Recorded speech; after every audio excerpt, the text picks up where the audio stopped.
मुख्यमंत्री Ashok Gehlot press conference के लिए आए हैं। चिंतन शिविर 2 दिन का, और इसमें किस तरह का फीडबैक रहा, कैसे विभाग जो है रिपोर्ट उनका कार्य चल रहा है, 4 सालों का कार्य किस तरह का रहा है, धरातल पर कितनी योजनाएं उतरी हैं, कितना अभी बाकी है, तमाम चीजों का फीडबैक लिया, रिपोर्ट कार्ड तैयार किया गया। और अब मुख्यमंत्री अशोक गहलोत प्रेस कॉन्फ्रेंस करेंगे। प्रताप सिंह खाचरियावास उनके साथ में मौजूद। ये तस्वीरें आपको जयपुर से लाइव दिखा रही हैं। उनके साथ ममता भूपेश भी मौजूद हैं। कल दोनों ने ही प्रेस कॉन्फ्रेंस की थी। प्रताप सिंह खाचरियावास और ममता भूपेश ने आज मुख्यमंत्री अशोक गहलोत मीडिया के सामने और न सिर्फ 4 साल का डेटा रखेंगे बल्कि चिंतन शिविर में क्या निकला उस बारे में भी विस्तार से बताया। आपको मालूम है कि 2 दिन हम लोग चिंतन शिविर में बैठे हैं और ये प्रयास किया गया कि 4 साल में जो 4 साल हो गए, अब ये लास्ट बजट है हमारा इस सरकार का, तो एक लेखा जोखा करते हैं कि हम कहाँ पहुँचे, कितनी हमारी उपलब्धि है और कितना हमारे कमियाँ रही है, खामियाँ रही है। तो मुझे खुशी है कि हर मंत्रिमंडल के हमारे सदस्यों ने, तमाम विभागों के मंत्री हैं, उन्होंने खुल के अपनी बात रखी और बहुत अच्छे ढंग से परफॉर्मेंस बताई। और आंकड़े आपको दिए जा चुके हैं कि अधिकांश जो है जो जन घोषणा पत्र था वो लगभग पूरा होने जा रहा है। बजट घोषणा भी अच्छे ढंग से परफॉर्म हो रही है। वो 4 सब आपके पास में पहुंच गए हैं। अभी आपको प्रेस कॉन्फ्रेंस के बाद में एक और नोट देंगे जिसमें और ज़्यादा आपको इंफॉर्मेशन मिल जाएगी। कुछ बातें ऐसी है जो मैंने पहले भी कहा कि जो सारे खाली राजस्थान के अंदर है, देश में और राज्यों में नहीं है। इवन ओपीएस जो है, हमारी आलोचना भी हो रही है, परंतु दिल्ली हाई कोर्ट ने भी फैसला किया 10 दिन पहले ही आर्मी और पैरामिलिट्री फोर्स को लेके कि आप भेदभाव नहीं कर सकते और ओपीएस देना पड़ेगा आपको पैरामिलिट्री वालों को। उसी ढंग से पहले ह्यूमन राइट कमीशन कह चुका है, CNAG कह चुका है कि अभी तक तो 15 साल से अधिक हो गया है, ना तो कोई कायदे नियम बने, ना कोई पता नहीं भविष्य में क्या होगा, वो भी आलोचना ही है। और जुडिशियल कमीशन भी कह चुका है हम लागू नहीं करेंगे, और लागू है ही नहीं। हाईकोर्ट जजेस ओपीएस ले रहे हैं, आर्मी ओपीएस ले रही है। तो ये जो भेदभाव है ये चलने वाला नहीं है, चलने वाला नहीं है। हमारा मानना है कि अगर 60-70 साल तक हम लोग ओपीएस को लेके प्रगति करते गए यहाँ तक पहुँचे हैं, जिनका दावा सब लोग कर रहे हैं, तो फिर उस वक्त भी ओपीएस ही लागू थी। तो आप एकदम इनसिक्योर कर दो हमारे ब्यूरोक्रेसी को या कर्मचारियों को, तो कैसे वो काम करेंगे कॉन्फिडेंस से। रिटायरमेंट के बाद में हमारा क्या होगा, रिटायरमेंट के बाद में हमारा क्या होगा, अगर ये चिंता रहेगी तो मेरा मानना करप्शन भी ज़्यादा होगा। और तो है ही दूसरी समस्याएं, मन लगा काम भी नहीं कर पाएंगे। तो एक बहुत बड़ा फैसला ओपीएस का हुआ, राजस्थान सरकार ने लिया। और अब 4-5 राज्य, हिमाचल भी, पंजाब भी, छत्तीसगढ़, झारखंड भी कर चुके हैं। और मैं अपील करना चाहूँगा प्रधानमंत्री जी से, एक तो इसके बारे में, ओपीएस के बारे में, दूसरा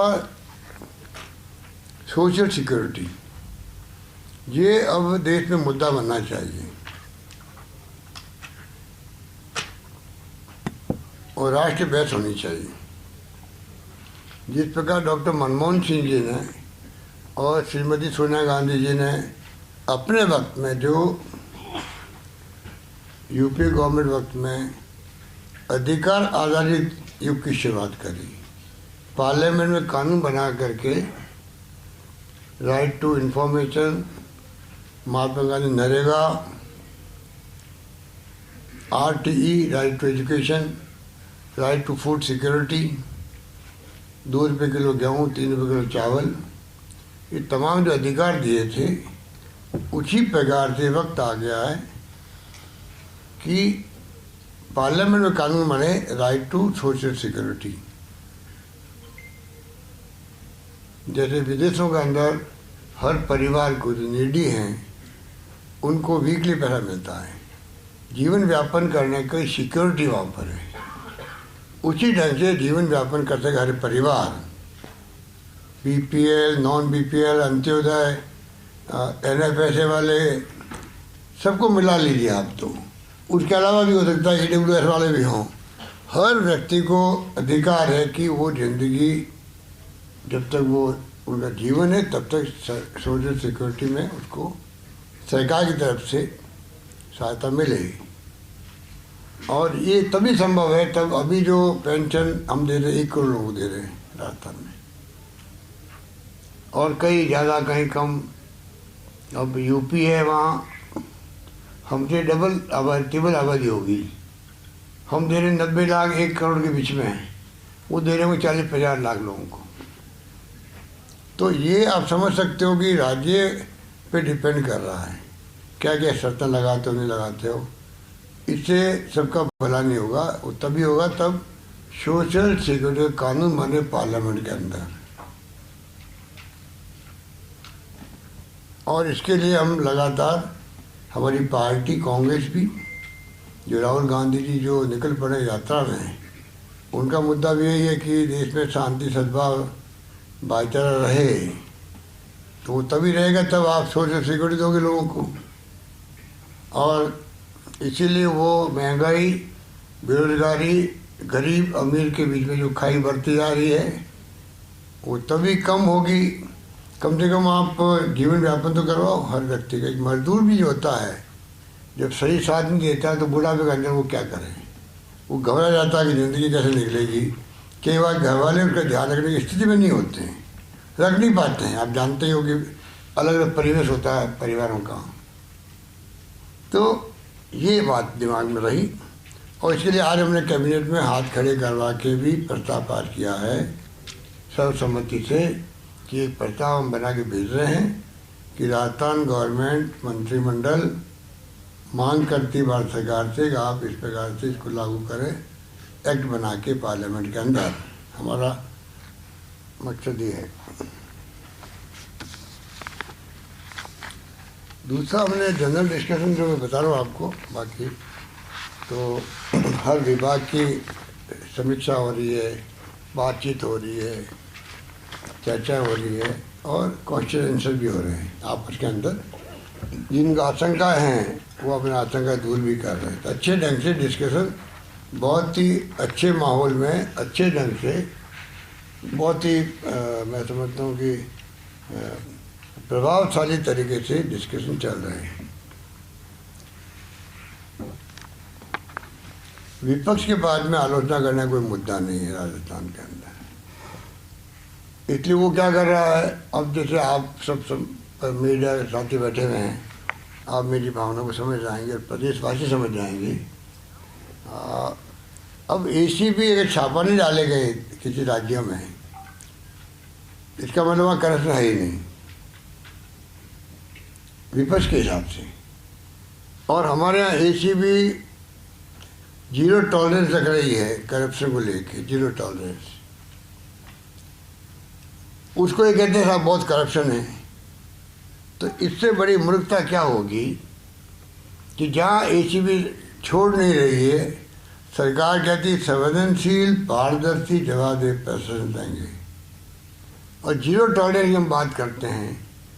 और उसके अंतर्गत छापे पड़ रहे हैं। लोग कहते हैं हिंदुस्तान भर में सबसे ज़्यादा छापे राजस्थान में पड़ रहे हैं। इतना शानदार काम हो रहा है एंटी करप्शन डिपार्टमेंट में, और ये लोग उसकी आलोचना कर रहे हैं। तो पब्लिक सब समझ रही है कि ये किस प्रकार से बोल रहे हैं। उसी प्रकार से जो मैंने सरकार मंत्री नवाचार किया, और मैंने कहा कि राजस्थान में कंपल्सरी करेंगे, हम लोग कंपल्सरी करेंगे FIR को। दुर्भाग्य से मीडिया में हमारे साथी भी कई बार गहरे में जाते नहीं हैं, और आजकल तो पूरा मीडिया का हालात जो है पूरे देश के अंदर आप कुछ समझ रहे हैं, गोदी मीडिया क्यों कहलाने लग गया है। तो ज़्यादा एक्सप्लेन करने की जरूरत नहीं मुझे, आप समझ जाएंगे और मैं क्या कहना चाहता हूँ। अगर हमने इतना बोल्ड स्टेप उठाया थानों की स्थिति आप भी समझते, हम भी समझते थे। थानों के अंदर मीडिया पर्सन तो फिर भी चले जाते हैं, भाई चलो ये तो अखबार वाले लोग हैं, समाज आता तो मान सम्मान मिल जाता है। आम जनता को, डॉक्टर हो इंजीनियर हो, उनकी जो बेइज्जतियाँ होती है थानों के अंदर, तू ताम बात करते हैं, उससे क्या बीतती है आप सोच सकते हो। और किसी के घर में रेप भी हो गया, गरीब परिवार है बेचारा, वो जानता हुआ तू ता करेंगे, मुझे भगा देंगे, और जिसने रेप किए हैं उनके पैसे खा लेंगे, वो जाते नहीं बेचारा। और ज़िंदगी भर वो मन में ठीस रखता है कि मेरी बेटी के साथ में जुल्म हुआ और समाज कुछ नहीं कर पा रहा है। हमने जो बोल्ड स्टेप उठाया, हर FIR कंपल्सरी रजिस्टर करना जरूरी है। अगर मीडिया में जो भावना होती तो ये नेशनल इश्यू बनता कि राजस्थान सरकार ने कंपल्सरी की FIR थानों के अंदर, नहीं होगी तो SP ऑफिस में कंपल्सरी करिए और थानेदार के खिलाफ एक्शन होगा, इन्होंने कहा है। आप देखिए कहीं चर्चा हुई है कहीं, और उसके कारण से कितना बड़ा फायदा हुआ मैं आपको गिनाना चाहता हूँ। आप देखिए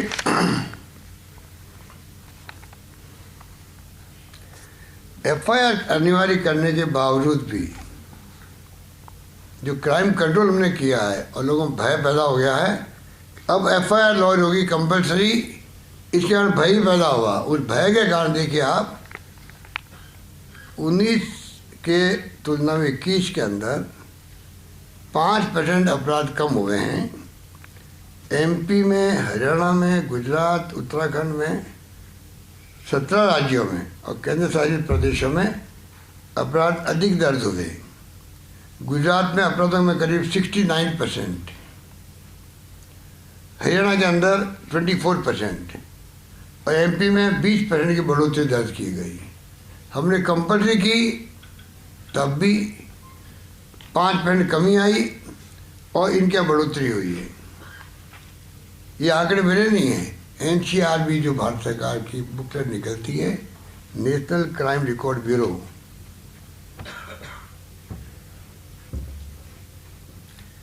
फिर आप आगे देखिए हत्याओं में, महिलाओं के विरुद्ध अत्याचार में, अपराध में और अपहरण में उत्तर प्रदेश देश में सबसे आगे है। नंबर 3 कस्टोडियल डेथ में गुजरात सबसे ऊपर है। नंबर 4 नाबालिगों के साथ बलात्कार यानी पोस्को एक्ट के मामले में मध्य प्रदेश देश में पहले स्थान पर है, जबकि राजस्थान 12वें स्थान पर है। SC/ST क्राइम में यूपी नंबर 1 पर है, मध्य प्रदेश नंबर 2 पर है। अनिवार्य पंजीकरण नीति के परिणाम है कि 17-18 के अंदर 33% FIR कोर्ट के माध्यम से CRPC के अंतर्गत, आप जानते हो 156(3) के अंतर्गत इस कारण से दर्ज होते थे। अब वो संख्या जो है हमारी नीति के कारण से, अनिवार्य पंजीकरण के कारण से कॉन्फिडेंस बढ़ा। अब खाली 33% के बजाय 13% रह गई है। कोर्ट से आदेश आना पुलिस के पास में है, वो 13% रह गई है।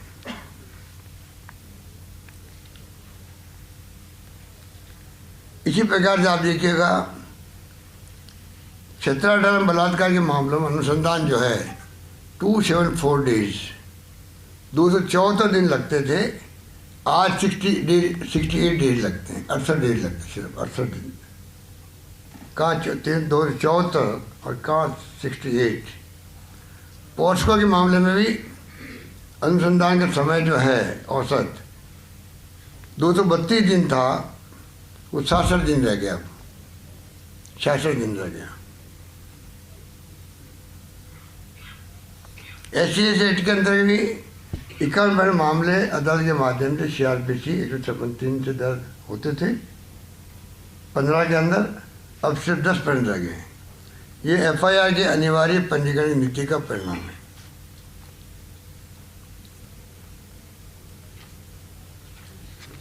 ये क्योंकि हमने कंपल्सरी कर दी, उसका कुछ लोगों ने फ़ायदा उठाया और झूठी FIR दर्ज करने लगे, वो अलग बात है।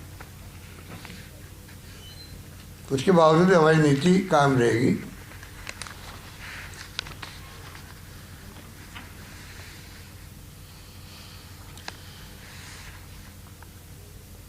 सरकार की जो झूठी एफआईआर जो मैंने कहा हो रही है, परंतु अनिवार्य पंजीकरण की नीति से पीड़ितों और फरियादियों को एक संबल मिला है। वो बिना किसी भय के थाने में अपनी शिकायत लेकर न्याय के लिए आगे आ रहे हैं।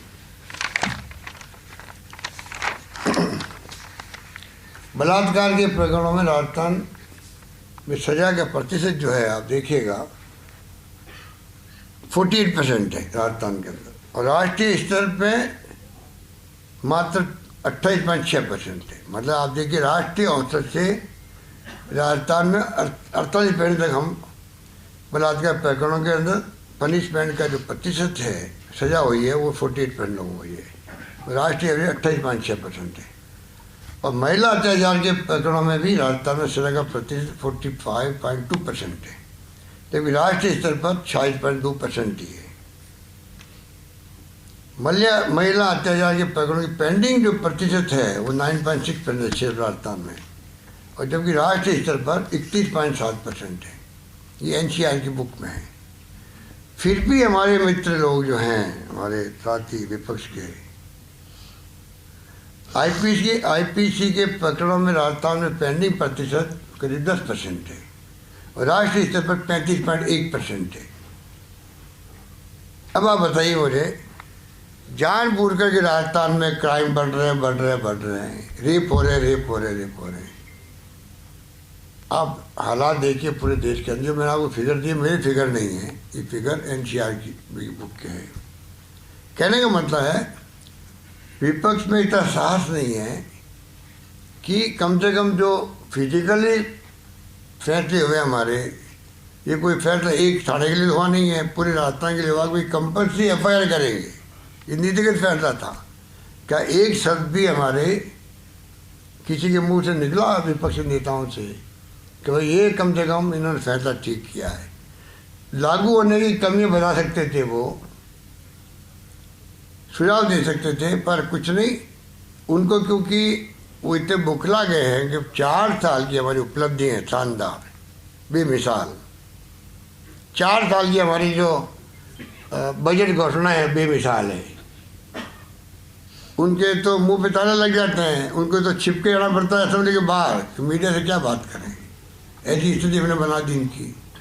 अब वो क्या कहे, तब वो यही बात कहेंगे, साहब देखिए ईसीबी खूब छापे पड़ रहे हैं क्योंकि करप्शन बहुत ज़्यादा है। उल्टा भ्रमित करेंगे लोगों को, या कहेंगे कि ये क्राइम बहुत बढ़ गया है, जबकि इतना कंट्रोल है क्राइम। राष्ट्रीय स्तर पर भी कंट्रोल है।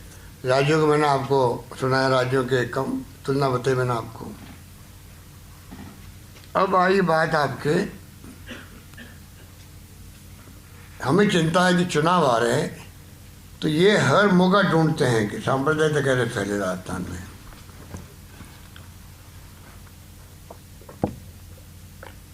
और इसीलिए ये जानबूझ करके हर चीज़ को उछालने का प्रयास करते हैं। उदयपुर, करौली, जोधपुर में सांप्रदायिक घटना हुई, खूब उन्हें उछालने का प्रयास किया, जबकि 2 घंटे में वहाँ 1 घंटे में निपट गया, वहाँ पर कंट्रोल कर लिया गया सांप्रदायिक की घटना को करौली के अंदर। आप मैंने कई लोग तो करौली का मेरे जा रहे, करौली नजर आते हैं लोग पत्तेदार बन करके, तो लगता है कि पता नहीं आप कितने लोग बैठे हैं, आई डोंट नो, पर कौन कौन है पता नहीं। कोई है करौली का? कोई नहीं है, सब गायब हो गए। तो पर करौली की घटना 1 घंटे में काबू कर ली गई। कन्हैयालाल हत्याकांड था, ये लोग था, बताइए, घटना होने के बाद में बेशर्माई से लोग हैदराबाद गए अपने कॉन्फ्रेंस भाग लेने के लिए, बीजेपी के नेता लोग। ये नहीं, इतनी बड़ी घटना हुई है तो जाए उदयपुर, कम से कम अपने विपक्ष की भूमिका निभाएं। हम लोगों ने सारे प्रोग्राम कैंसिल किए, बने हुए दौरे कैंसिल करके बीच में आए हम लोग, जयपुर आए, और सेकेंडरी चीफ सेक्रेटरी को, डीजी पुलिस को, हमारे मंत्री चले गए, मैं खुद चला गया, परिवार वालों जाके मिले, किए, सांत्वना दी। और सबसे बड़ी बात है, उसी रात को दोनों मुजरिमों को पकड़ लेना,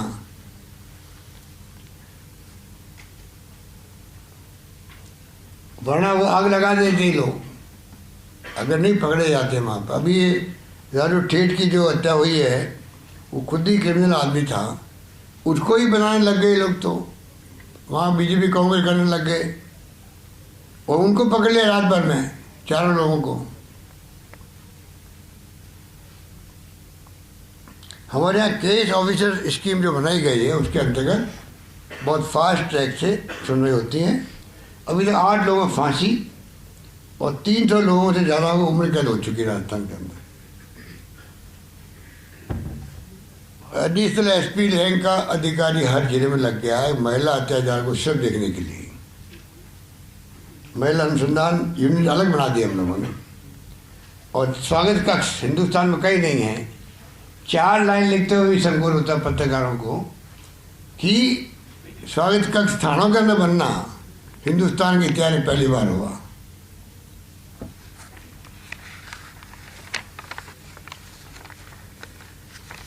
ये बाहर क्लब चलते रात को, सुबह 3-4 बजे चलते हैं, गली गली में खुल रहे हैं। वो तो बाद में देखेंगे हम कैसे रेगुलेट करें इनको। अभी हमने तय किया कम से कम रात को 11:30-12 बजे तब बंद करें। वो 12 बजे पहले अपनी दुकान समेट लें, जो कम से कम जाके आराम से घर पे लोग रह सके। और दारू की दुकानें जो है वो मैंने 8 बजे कह दिया है कि ऐसे जो जिम्मेवार होगा जहाँ दुकानें खुली मिल गई तो उसका असर पड़ा है राजस्थान के अंदर, बहुत बड़ा इम्पैक्ट पड़ा है राजस्थान के अंदर। हम चाहते हैं कि लोग सुख की नींद सोए, परिवार वाले हर व्यक्ति की गांव में पत्नी है, बीवी बच्चे जो है शांति से रहे, ये हमारी सोच है। उसको हम लोग बढ़ावा देंगे। आपके ये पेपर लीक कल कहा था प्रताप सिंह जी ने, ममता जी का होगा आपको बताइए। आप हिंदुस्तान में पेपर लीक हर राज्य में हो रहे हैं। आर्मी में हो रहा है। आपके अभी 1 महीना पहले जुडिशरी में हो गया, हाईकोर्ट के पेपर लीक कोर्ट हो गए। हम जो है आगे बढ़ के पहला राज्य राजस्थान जो जेल भेज रहा लोगों को, पकड़ रहा है, उस तक पहुंच रहा है कि किसने किया, कैसे पेपर आउट किया, वहां तक पहुंच रहा है। कानून पार कर दिया असेंबली के अंदर। और अभी हमने उनकी प्रॉपर्टियों को भी बुलडोजर भेजे वहां पर तोड़ने के लिए, बर्खास्त कर दिया अधिकारियों को, बर्खास्त कर दिया। और बच्चे जो है जो इसमें पकड़े जाएंगे, पकड़े गए, डिबा कर दिया आगे एग्जाम देने से, सब कुछ कर दिया, उसकी चर्चा नहीं। और ये अपोजिशन वाले पेपर लीक के लिए प्रेस कॉन्फ्रेंस कर रहे हैं, झूठे आरोप लगा रहे अधिकारियों पर, नेताओं पर। इनके पास कहने कुछ है ही नहीं, सामान कुछ नहीं इनके पास।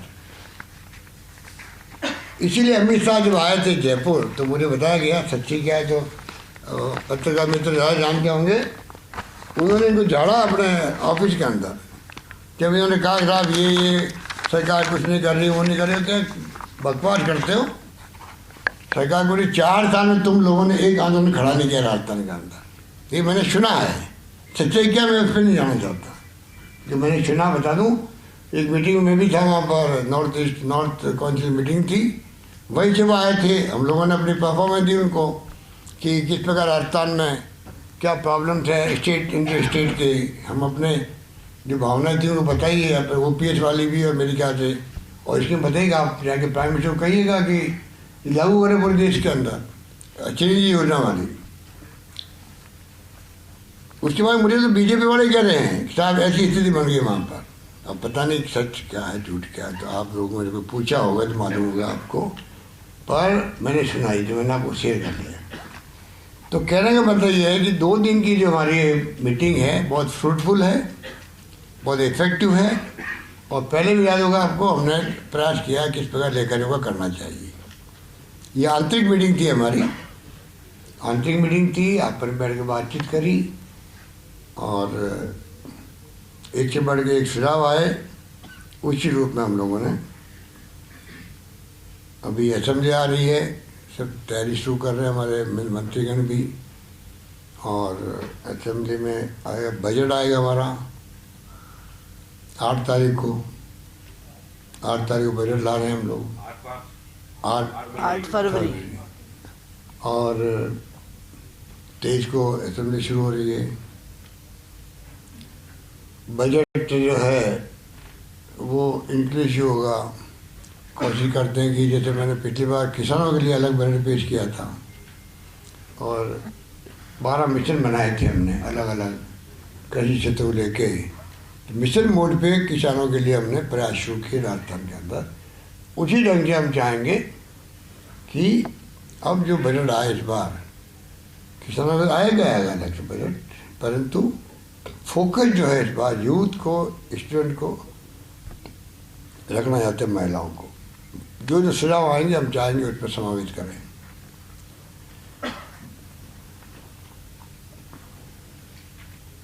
ठीक है, थैंक यू।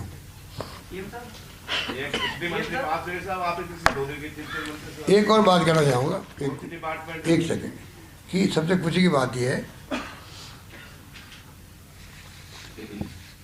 कोरोना में हमने शानदार मैनेजमेंट किया।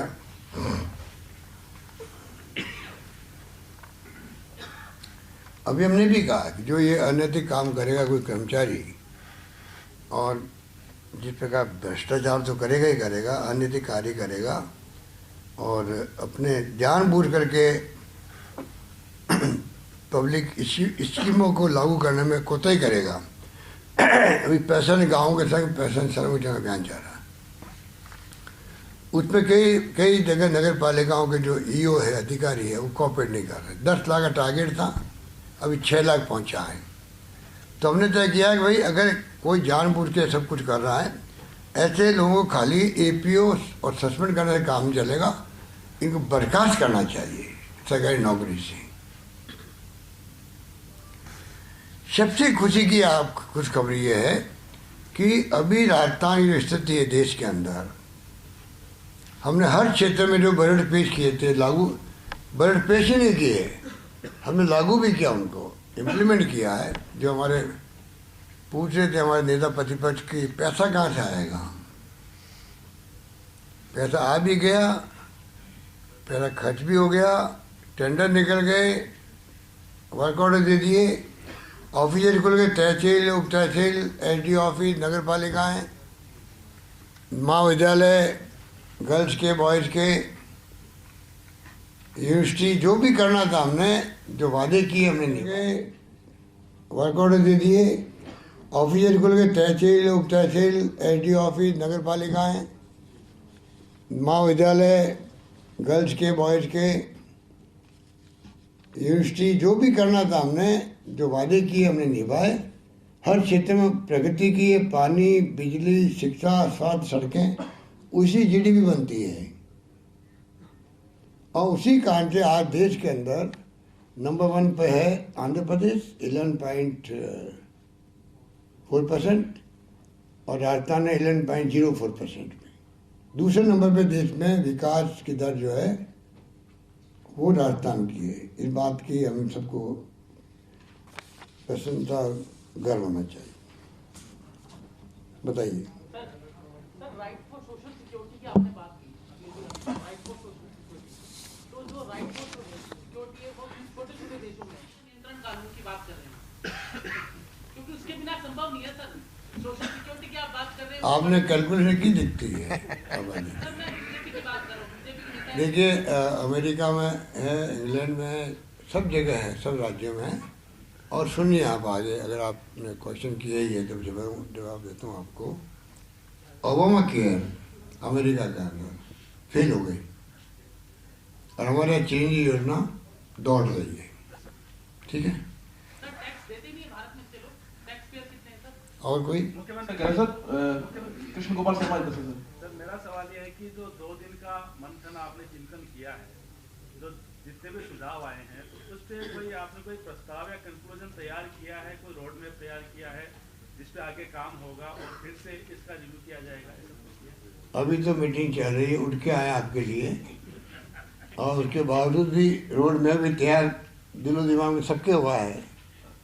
असेंबली आ रही है, उसमें आपको दिखाई देगा।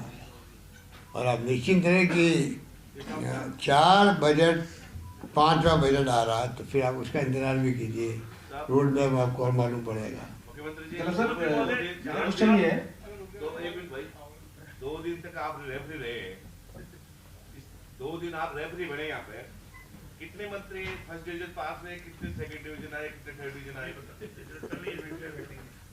कोई सप्लीमेंट्री हो गई?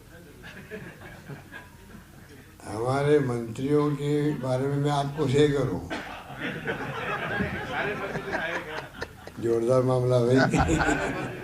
मुख्यमंत्री महोदय, हमारे मंत्री एक से एक अव्वल है देखिए, और उचित ढंग से काम करने वाले लोग हैं, बहुत जम के काम सबने किया है, परफॉर्मेंस और उनकी व्यक्तित्व उभर के आया है, इतना मैं कह सकता हूँ।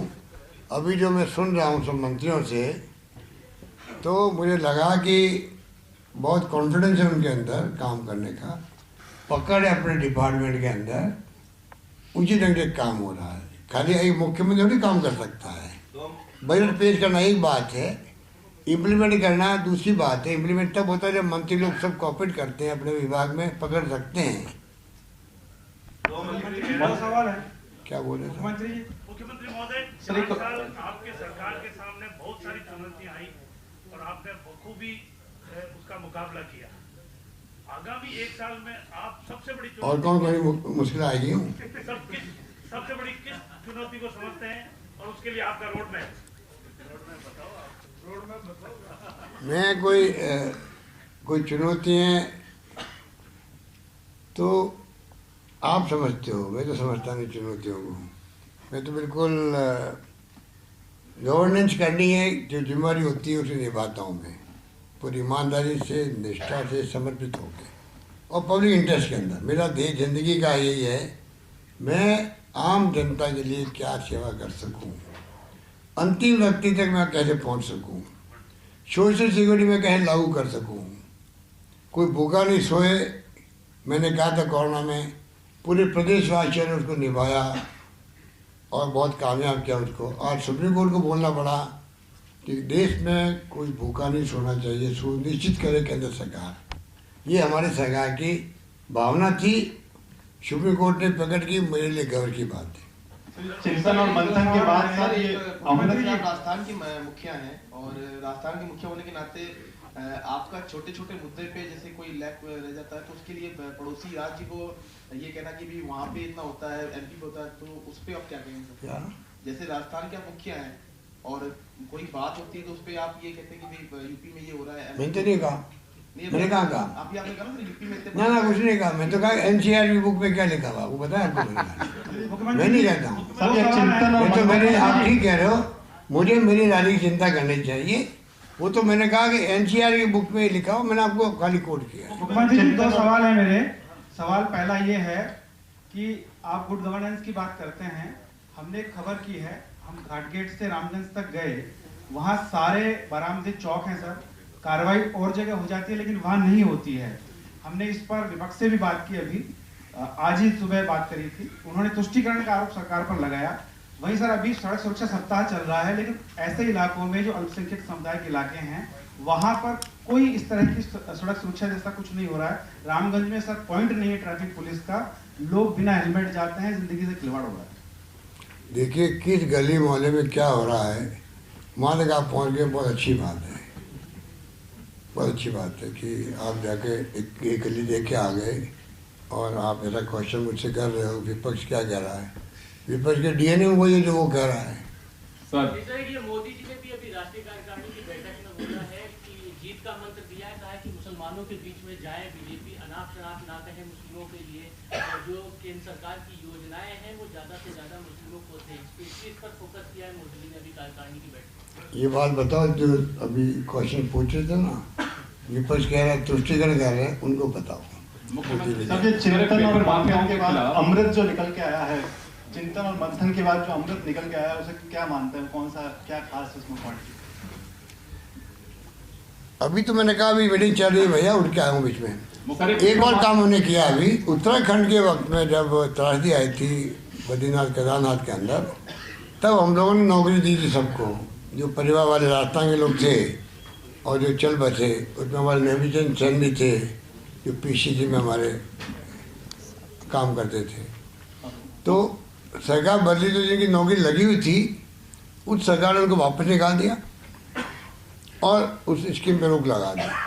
हमने वापस कहा कि इस स्कीम को वापस लागू करेंगे और तमाम उन परिवार को नौकरी देंगे जो परिवार उस वक्त में दुनिया से चले गए। पेपर माफियाओं के खिलाफ सख्त कानून भी बना और चुनावी साल के अंदर केंद्र सरकार जल्दी केंद्रीय मंत्रिमंडल में रीशफल करने जा रही है। राजस्थान में भी क्या मंत्रिमंडल ये आपको बताऊं मैं आपको बताऊंगा करूंगा कि नहीं करूंगा, करेंगे कि नहीं करेंगे। और केंद्र सरकार ने आपको कहा उन्होंने आगे वो करने जा रहे हैं। जैसे केंद्र सरकार में न्यूज आई है। सर एक सवाल है सर, पेपर लीक मामले में सर सख्त कानून भी बन गया, उसके बावजूद भी सर ये सिलसिला नहीं रुक रहा। पूरी सरकार का मंथन था सर, कोई पता लगा कि वजह क्या है सर? अब देखिए वजह आप समझ सकते हो कि क्यों है देश के अंदर, क्या वजह है, वो एक अलग विषय है। पर दुर्भाग्य से आप बताइए इतना फ्रस्ट्रेशन है या इतने गैंगस्टर पैदा हो गए हैं हर राज्य में, क्यों हो रहे हैं? 18 12 22 बार हो रहे हैं। गुजरात के अंदर भी हो रहे हैं, यूपी के अंदर भी हो रहे हैं। तो ये चिंता का विषय होना चाहिए सबके लिए और इसको रोक ही सकते हैं हैवी हैंड से। हमारी सरकार कोई कॉम्प्रोमाइज़ नहीं करेगी, सभी तरह से हम कोशिश करेंगे। क्योंकि देखिए मेरे लिए ज़्यादा दुख की बात है, एक तो आप नौकरी दे ही नहीं रहे हो तो उन्हें परवाह नहीं है, या जो नौकरी दे रहे हैं पेपर लीक भी हो रहा है, उनको मालूम पड़ेगा पेपर लीक हो रहा है, वो परवाह नहीं कर रहे हैं और नौकरी लग जाती है ऐसे लोगों की। ऐसे राज्य भी हैं जो हम सुनते हैं कि जहाँ नौकरी लग जाती है ऐसे लोगों की भी। हमारे यहाँ चाहे वो कैंसिल करना पड़ा मुझे, कितना दुख हुआ। 25-26 लाख बच्चे थे, नौजवान थे जो अभ्यर्थी थे। मैंने बड़े प्यार से उनके लिए भाई दूर दूर उनका सेंटर आ गया है, फ्री ट्रांसपोर्ट किया, 50 नहीं बैठे हुए हैं। इन सबको आशीर्वाद जो मैंने कहा कि रोड के अलावा भी प्राइवेट बसों में किराया हम देंगे।